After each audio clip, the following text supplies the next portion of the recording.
Bonjour, on recommence dans la série des tutos là, du confinement, les bons petits plats syriens à faire en période de confinement. Là, on va faire un plat traditionnel de base qui s'appelle le hummus. Donc, hummus, en fait, veut dire pois chiche en arabe. Donc, on va faire le célèbre hummus purée de pois chiche. Et plutôt, on va le faire nous-mêmes, voilà. Donc, pour ça, vous prenez du pois chiche sec, dur, pas du pois chiche en boîte. Il faut vraiment que ce soit du pois chiche sec. C'est impossible à croquer sous la dent.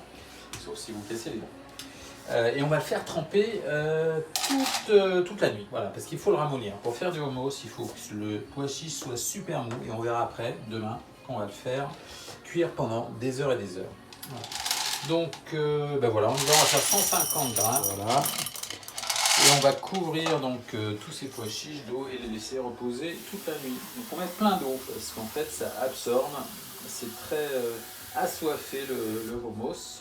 Et donc ça va gonfler toute la nuit. Et donc on va le laisser reposer tranquillement. Voilà, vous voyez. Et maintenant, vous pouvez aller tranquillement regarder une petite série, vous coucher, lire un petit bouquin. Voilà, et on se revoit demain. Bonjour à tous. On est le matin après une bonne nuit.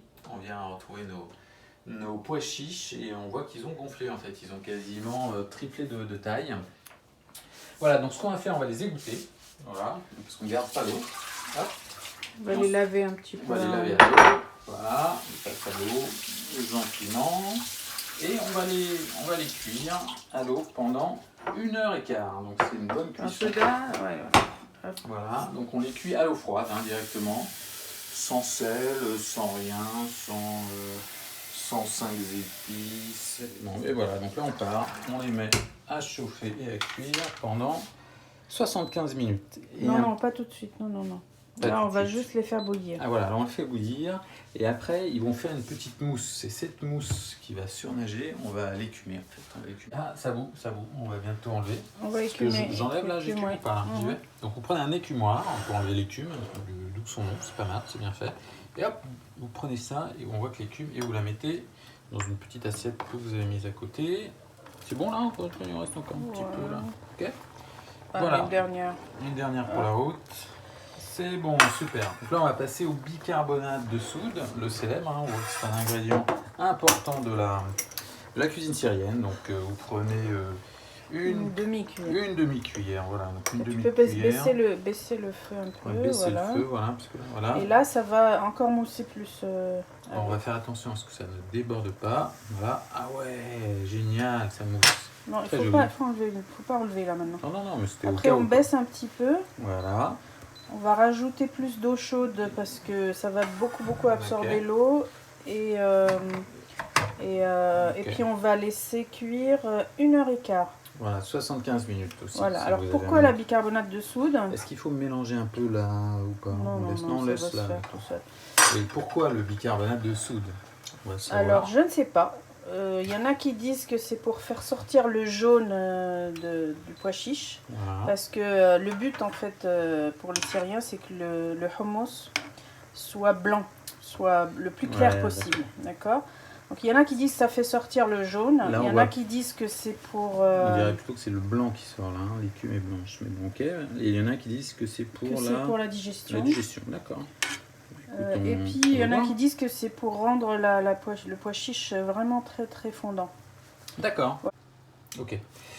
Voilà, donc là ça cuit tranquillement, on va refaire chauffer de l'eau chaude. Et une grande question, c'est pourquoi on n'a pas pris de pois chiche en boîte? Parce que le pois chiche en boîte est déjà cuit, donc on pourrait très bien s'en servir comme base pour faire un bon hummus bien onctueux, bien délicieux, n'est-ce pas?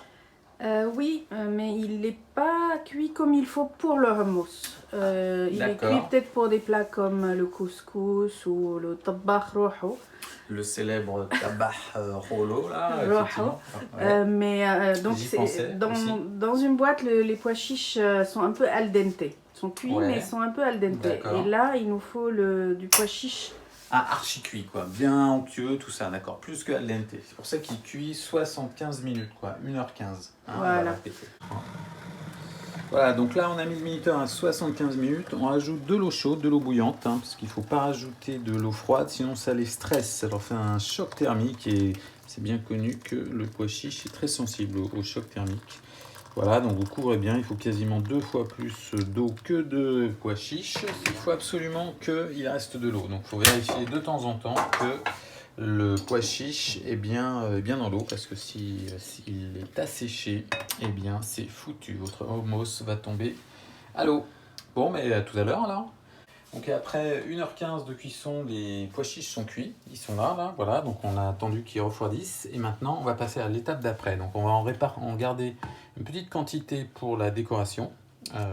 Voilà, qu'on va mettre de côté, comme ça. Voilà. Cette quantité, non, c'est pas mal. On peut en mettre un tout petit peu plus. Allez. Et après, la prochaine étape, c'est d'enlever la peau. Voilà, parce qu'en fait, vous voyez là, il y a la peau qui s'est défaite des pois chiches. Donc ça, on va pas la mixer, on va pas en faire du hummus. Donc l'idée, c'est de la récupérer, voilà, comme ça, vous reprenez votre écumoire favori et vous récupérez les peaux qui traînent au-dessus de l'eau. Et voilà, donc après une bonne 10 minutes là, à éplucher les hummus, on a retiré pas mal de peaux de hummus. On n'est pas obligé de tout retirer en fait, voilà, mais si on en laisse beaucoup, ça fait du grain dans le hummus à la fin. Il faut savoir qu'à Damas, ils adorent le hummus quand il est extra fin. Donc en fait, ils enlèvent toutes les peaux. Ce pois chiche là, c'est ça qu'on va mixer ici pour en faire la pâte de hummus. Et avec ça, les autres ingrédients, il y a de l'ail, donc on mixera avec le pilé là, qu'on mixera avec le hummus. Il y aura du citron, du sel, du tahina. Donc, tout ça, ça va être dans le hummus. Et à la fin, pour la décoration, de l'huile d'olive, du cumin, extrêmement important, mais on ne le mélange pas. En fait, c'est pour faire joli, mais aussi donner du goût et la petite déco. Voilà, il n'y a plus qu'à mixer tout ça. Donc on a mis les pois chiches dedans, on va rajouter la tahina, donc on va partir pour 3 cuillères à soupe, voilà, de tahina. La tahina étant de la crème de graines de sésame, bien connue, qu'on a déjà utilisé dans les falafels, pour ceux qui suivent. Voilà, 3 cuillères, c'est bon, on en rajoute un petit peu. On l'a utilisé pour la sauce de falafel. Pour la sauce de falafel. Alors, il y en a qui mettent beaucoup plus de tahina, il y en a qui disent qu'il faut un tiers. Ouais, voilà. L'équivalent du tiers des pois chiches. C'est notre ami Omid qui a dit ça. Voilà. Nous, on va goûter au fur et à mesure. Exactement. On met un peu d'ail aussi. Donc là, dans toute la gousse d'ail, on va mettre, au début pas trop, on va mettre un tiers de la gousse d'ail, voilà. Et on verra ce que ça donnera et on goûtera. Et on rajoute un petit peu de jus de citron, voilà. On va pas tout mettre, on va mettre la moitié. Hop. Et un peu de sel, peut-être. Le célèbre sel, on y va, voilà. Et on va mixer, et on va goûter, et on va vous dire ce que ça donne. Pour le mixage, attention, ça va faire du bruit. Pareil, max ou pas max? On y va.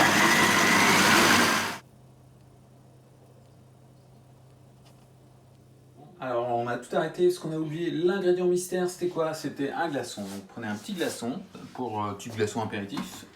Vous le mettez là-dedans et ça redémarre. Et il y en a qui rajoutent de l'eau très très froide. Enfin, l'idée c'est que ce soit très froid pour bien émulsionner. Exactement, parce qu'on a appris que ça faisait un choc thermique. Donc avant il ne fallait pas le faire, là il faut le faire. Allez, on y va, go!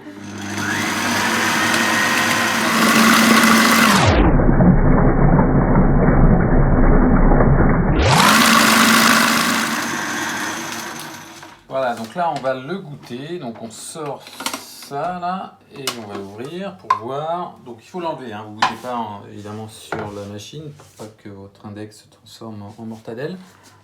Et la goûter, vous dites il manque un petit peu d'acidité, un petit peu d'ail, peut-être un peu de tahina, mais c'est pas mal, il commence à être bien onctueux. Voilà, donc voilà. On rectifie comme on veut. Exactement. Et on se retrouve après pour la présentation. C'est ça. Très bien, donc maintenant que notre hummus est fait, on va passer Montre-nous ce hummus. Voilà, il est bien clair. Bien clair, bien onctueux, comme il faut. On l'a goûté, c'est exactement celui qui convient à notre petit palais. On a rajouté pas mal de tahina et un peu de jus de citron. Ouais, voilà. Pas trop d'ail. Hein. Ouais, voilà. Pas trop d'ail non plus, mais comme vous voulez. Donc là, vous préparez votre petite assiette de hummus, voilà. Là vous faites un poignet, coup de poignet astucieux, vous faites des petits tours comme ça avec la cuillère. Voilà. On décore avec les petits pois chiches, hein, qui vont faire comme un petit nid de pois chiches. On avait notre petit nid de kébé. Maintenant, on a notre petit nid de pois chiches. Après, on met le cumin. Donc le cumin, on le met après parce que il ne faut pas le mettre avant. Voilà, pour la couleur. Par contre, il paraît que pour le goût, c'est vraiment essentiel. Donc vous pouvez faire des petites décorations voilà, en étoile, hein, comme dans le halabier. Et maintenant, le zeste, le petit plus qui fait toute la différence, un petit filet d'huile d'olive. Voilà. Et là, c'est prêt à être dégusté. Bon. Vous nous en direz des nouvelles. Et on va bientôt passer à la dégustation. Bon appétit!